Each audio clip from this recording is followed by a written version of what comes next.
اللهم صل على اللهم صل على محمد وعلى آل محمد كما صليت على إبراهيم وعلى آل إبراهيم اللهم بارك على محمد আস্তাগফিরুল্লাহ আস্তাগফিরুল্লাহ। আল্লাহ তুমি আমার এই আস্তাগফিরুল্লাহ 1000 কোটি বছর বাঁচার তৌফিক দান করো।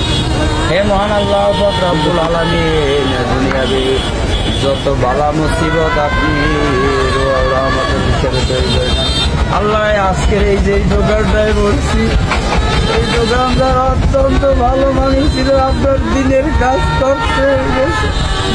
আল্লাহ দুপুরের খানা না খাইয়া এই মানুষের ওখানে একটা কোরআনের মাদ্রাসা করছে, এই মাদ্রাসার উপরে যাইয়া আল্লাহ তোমার অলৌকিক মৃত্যুগুলা ওই জান্নাতবাসীর জন্য হয়ে থাকে। আল্লাহ আমি সহ্য করতে পারি না।